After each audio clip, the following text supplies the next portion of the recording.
My parents celebrated my sister's 21st birthday lavishly and were left with no money for my 18th.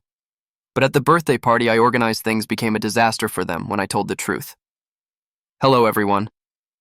My birthday was 2 days ago, and what happened truly exemplifies why my life is such a mess. To begin, let me tell you that my 46-year-old mother and my 48-year-old father prefer my 21-year-old older sister Yalam over me. The problem was that I had planned a birthday celebration with my own money, and that caused some issues with the extended family. My extended family, including grandparents, uncles, aunts, and cousins, live relatively close by, so we're quite connected to each other all the time. In our family, every child who turns 18 receives a big birthday celebration as a coming-of-age milestone. My sister had one too, and I expected to have mine as well. However, my parents ended up telling me they couldn't celebrate my birthday at all, as they had spent all their money organizing my sister's grand 21st birthday party. She had already had her big 18th birthday party some time ago, but she felt she needed to outdo a cousin of ours who celebrated her 18th just a month before Yalam's 21st. She had been crying and complaining about how our cousin's celebration had been grander, which made her seem jealous and insecure. So she wanted another big party for her 21st birthday just to feel better. In our house, Yalam gets what she wants. So our parents went all out for her birthday and organized quite a large event. Honestly, I didn't care that my sister cried for another party because the first one hadn't been big enough to overshadow all the ones yet to come. However, I did not expect my parents to cancel my own birthday party to celebrate hers. A month ago, I approached them and asked what they had planned for my birthday. I wanted to invite some friends to the event, so I needed to know all the details. My parents simply told me nonchalantly that I wasn't going to have a party at all. Their reasoning was that they had spent a lot of money on Yalam's luxurious birthday party. They hadn't been saving for it, so they had to use any money they had set aside for my 18th celebration, and more because if there's one thing I'm sure of, it's that my party wasn't even going to be like my sister's 18th. Basically, my parents had indulged my sister's whim over mine, and that was that. It wasn't very surprising because I believe my parents would literally sacrifice me if my sister wanted a third breast tomorrow, and they would grant it to her. By then, I knew that getting angry with them and starting an argument wouldn't do any good. I had tried to talk to them about their obvious favoritism hundreds of times before. It's not a new topic. I knew it wouldn't lead to anything, so I just ignored them and went to my room. I wasn't going to beg my parents to give me money for my birthday. I might not be completely an adult, but I did have a job. So when some of my cousins started asking if I was doing anything for my birthday, I told them yes. They were a bit confused because my parents hadn't actually contacted the family with party invitations. Everyone expected an invitation because that's how it had been before with both of my sister's parties. So I decided to take matters into my own hands and invited everyone. I called them personally and told them to join me at a local restaurant for my birthday. I was determined to organize my own party since my parents wouldn't. Some asked me why my parents weren't inviting them, but I simply told them that I was in charge of the party and doing it my way. I knew they would be disappointed to learn there wouldn't be a big party. I also have to admit I felt a little embarrassed because all my cousins and my sister had these incredible parties while mine was just going to be a simple affordable dinner at a nearby restaurant. I actually work at the restaurant as a waitress, so I used an employee discount. I had already saved money, so treating everyone to a good meal wasn't a problem. My friends knew the situation at home and kindly told me that I didn't need to treat them to dinner because they would treat me as a birthday gift. I may not have had the best parents, but I definitely had the best friends I could ever ask for. Anyway, I invited my entire family to this dinner that I organized myself for my birthday. I was really looking forward to the family dinner because I knew it was the only celebration I would have with the family. My parents were so busy that they had forgotten to wish me a happy birthday. Yalam never bothered to congratulate me in the past, so I didn't expect her to do it this year either. I got dressed and first went to the birthday lunch my friends had organized and then to the family dinner I had prepared. The birthday lunch was incredible, and I think it surpassed any birthday I had celebrated so far. My friends put in so much effort. It's amazing the dedication they showed to make something special for me.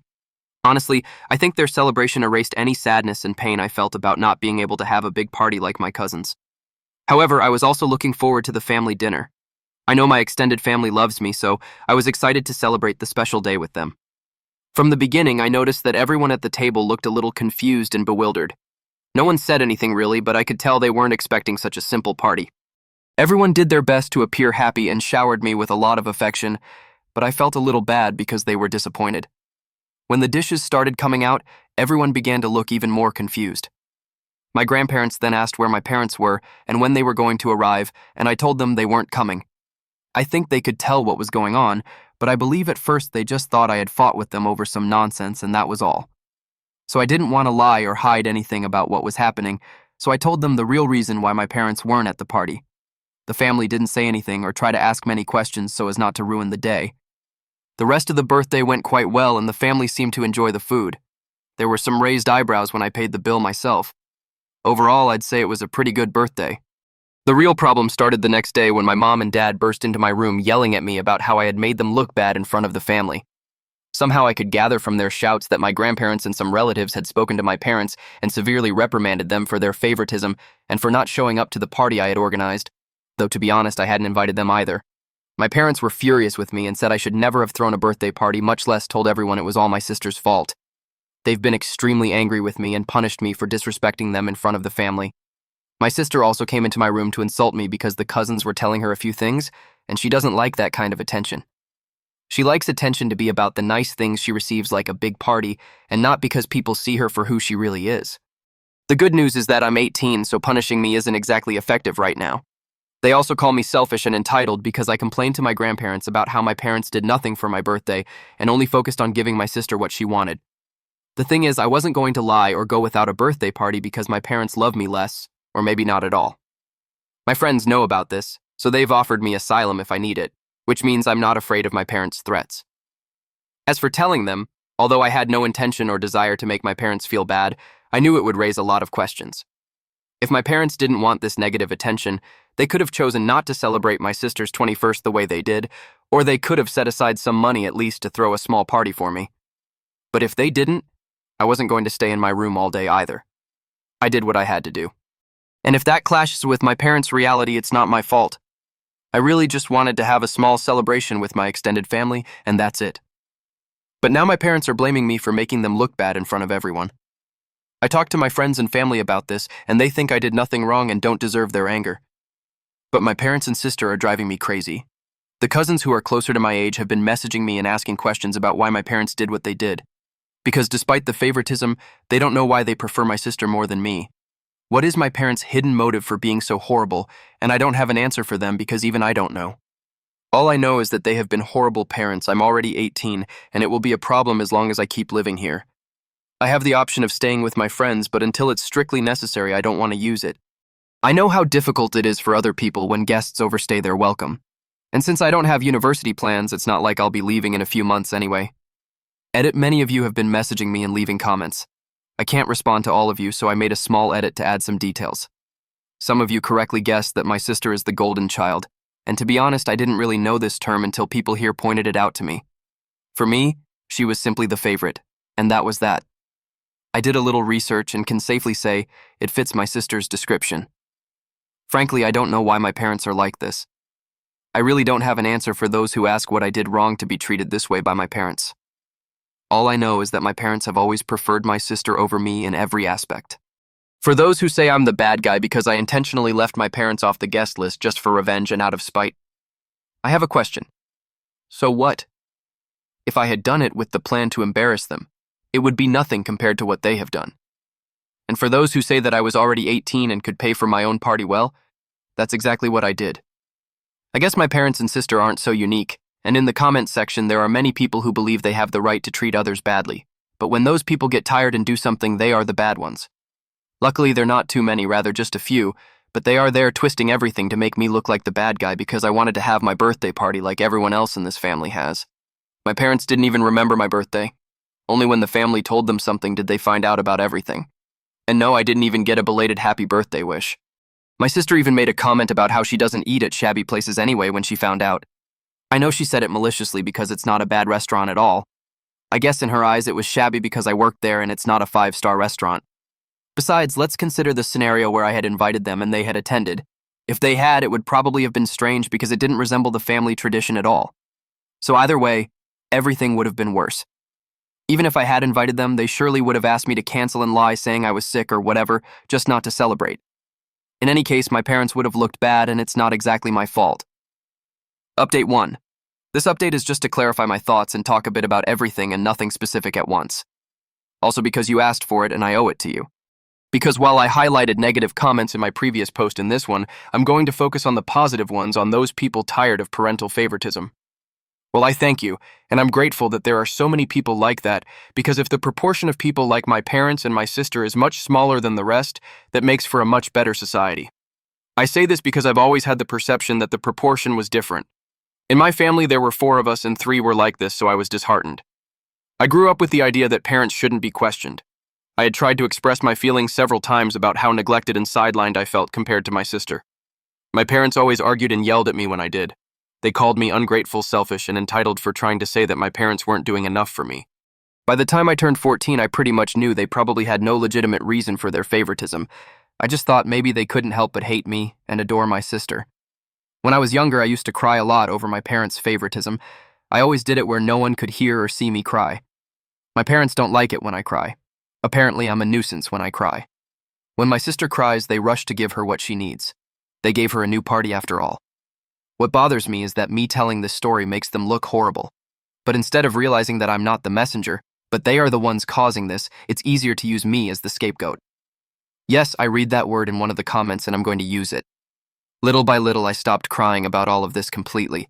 I knew I couldn't change anything, so I just became numb to it. I'd be lying if I said I felt nothing, but at least it hurt less. I had been suppressing all those hurt feelings until the day I posted here. I must admit, I cried a lot that night. The feelings of pain had accumulated for a while, so I needed to release them. Your kind comments and immense support left me completely surprised. Surprised in a good way, of course.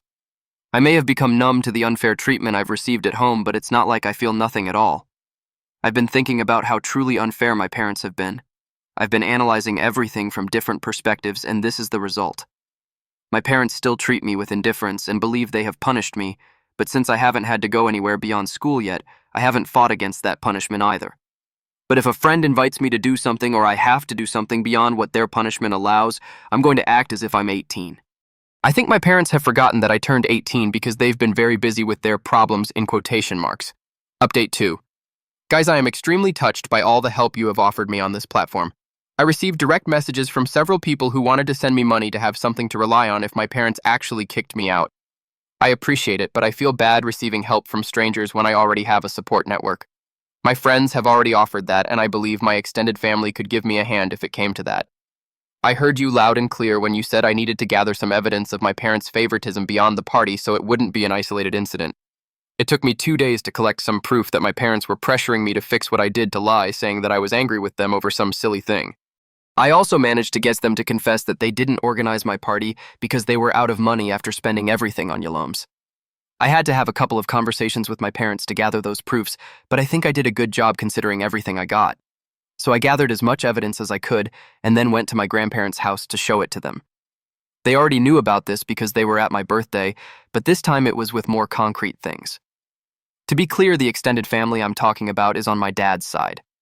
My mom's family lives a bit far away, so we don't have much contact with them. My grandparents are truly very loving and kind, so my father cannot have gotten the favoritism gene from them. We can rule that out as the reason my parents are like that. On my mother's side, I didn't think so either, although I haven't had too much contact with them. My grandmother had actually been insisting that we have lunch together, probably because she wanted to see how I was. My parents also let me go because when they asked where we were going, I lied, and I think they thought I was going to fix things or something like that. They didn't know I was carrying more ammunition to sink them.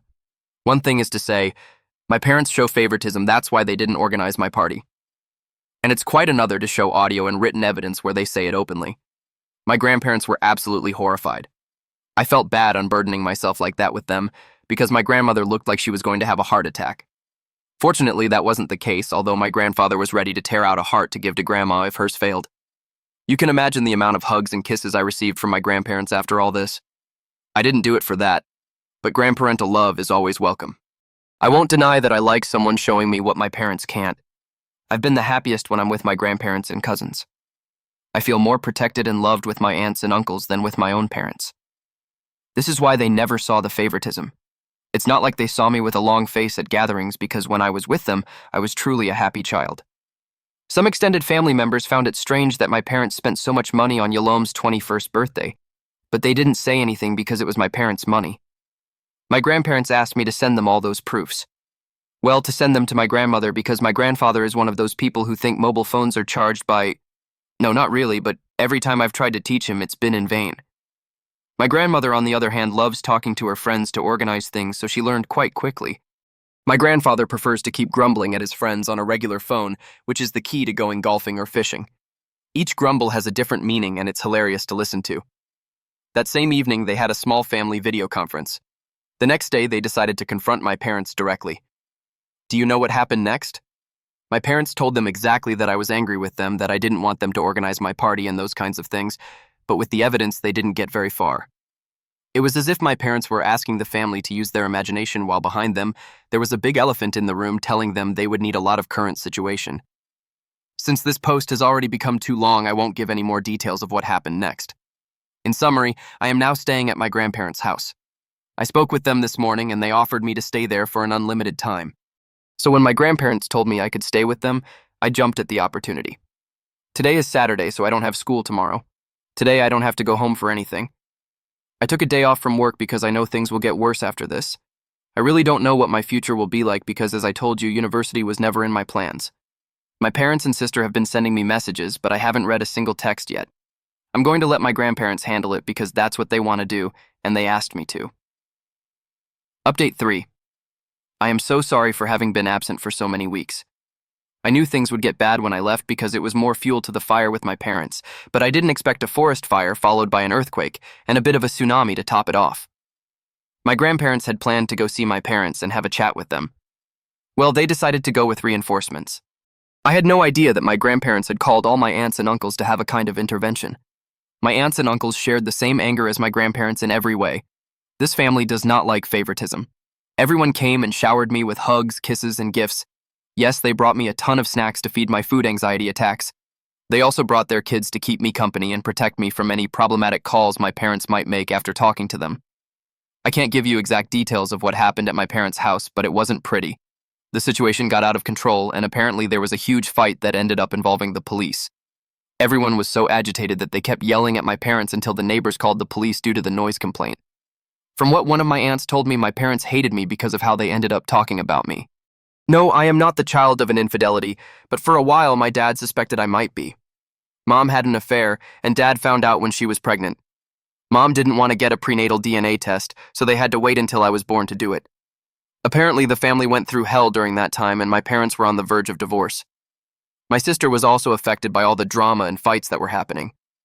After I was born, I was tested, and it turned out I am my dad's daughter. Well, by then, there was already too much resentment and bad vibes associated with me. Mom and Dad fixed their marriage and did everything they could to assure my sister that they loved her and that the family wouldn't break apart. They started to associate me with a horrible time in their lives. Mom remembered how awful her life had been while pregnant with me. Dad remembers my mom's betrayal when he sees me. He simply couldn't get it out of his head that I could have been another man's daughter. My sister simply hates me because she wants to have our parents all to herself. My aunt couldn't give a clear reason why my sister hated me. Just writing this makes me feel weird. I remember being extremely numb when my aunt gently told me the whole story about why my parents had always hated me.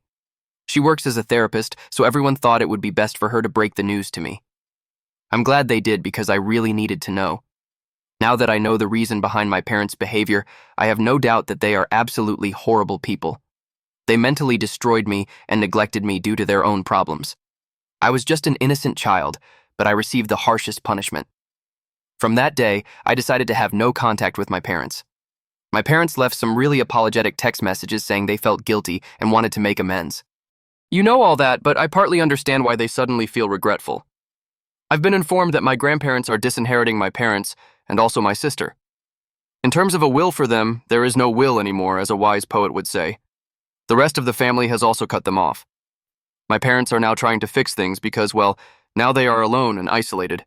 They've left me voicemails from various numbers crying and begging me to talk to them. To be honest, I don't think I'll ever speak to them again. Now that I live with my grandparents, I can say that my mental health has drastically improved despite the horrible things I discovered about my parents. I'm less stressed and feel happier than before. My grandparents have also put me in therapy, and the whole family regularly checks on how I'm doing. They even organized a big birthday celebration for me to make up for the one I had on the actual day. It was incredible and a total surprise. They even invited my friends without my knowing. That day was truly the best of my life. After being surrounded by people who genuinely love me, I finally understood that I don't have to have my toxic parents in my life. So as far as I'm concerned, they're not going to be in my life. Yellow sent me some nasty messages, of course, but I have her blocked too. As far as I'm concerned, she can go to hell. Edit. One of your comments asked if my sister was also tested. I don't know how to say it with a DNA test since my mother had cheated before I was born, but we don't have such a big age difference, and I thought it was a very good question, so I'm putting it here. To my knowledge, no. And no one in the family seems to know about a DNA test for her. I guess they never suspected anything about my sister. Update 4. And I thought my previous updates had been quite turbulent, but this one really overshadows them. Better I tell you than just describe it. My aunt, the therapist whom I spoke with about a comment from my previous post to see if she had any information, was the one who talked to my sister about this. She wanted to get to the bottom of the matter. My sister didn't know anything, but she ordered one of those DNA kits, and it showed that she is not related to my father's side of the family. Then they did a DNA test with my father, and no, she is not his daughter. What happened there has been complete family chaos, though, contained within my immediate family. Accusations from my father, accusations from my sister, and accusations from my mother. My father? Why has he lived with this lie all these years, spending money he didn't have, like on my sister's 21st party? And because he feels deceived, my sister, because she wants to know who her biological father is, because she wants nothing to do with my father, even though he spent money he didn't have on her, and because she hates not being the child of a traditional family. And my mother? I don't know why she complains if she is the reason for all of this. She's like the villain behind the curtain managing everything. It's not that my father and sister were innocent, but on a scale of villains, she takes the biggest share. This is where we are. I am still not speaking to my family, although my father tried a kind of approach that was blocked by my grandparents. I haven't even unblocked him after finding out. He feels a bit lonely with the divorce, and with my sister not even talking to him. I think he doesn't want anything to do with her either, but that's how it is for him. His divorce was also finalized, and he has requested compensation from my mother for the deception. This has been granted, but since my parents didn't have too much money at the time of the divorce, he only kept the family home, and that's all. Perhaps that has upset my sister that my father demands money from my mother for what he spent on her, or it may be that she was already angry with him before and that's why my father demanded that. I don't know. I'm not close to them, and my father's family has stayed away as much as possible. My sister already lived alone before this and doesn't speak to my mother either, as far as I know. I think my sister's resentment is that she lived in her bubble of being the one who had the best things or parties, but now people see her as the child of an infidelity, which is the last thing she would want. I know my mother has gone back to her family, so she is very far away, although on her family's side only her parents support her, and this is within big quotes. This has reached me from her family who care very little for her. Even her parents have her in their house until she can get back on her feet, but only because she is their daughter. If she weren't, it's possible they wouldn't have accepted her. They are completely disenchanted with her, but they feel a little pity for her because it's all she has. My mother has not contacted me, nor has she tried. I don't expect it either. And as for me, my grandparents have offered to pay for my university, thinking that money was what kept me away from the possibility. But even though I've finished school, my grades aren't the best. I could apply to universities in line with my grades, but to be honest, studying has never been in me. For now, I've got a new job and I'm saving up to move out on my own. I'm not saying I'll never consider going to university, but I also don't think everyone is cut out for it. What I do think is that I will never be able to have a relationship with my parents or my sister ever again. And from what I see, some of them don't want to either, which is fine.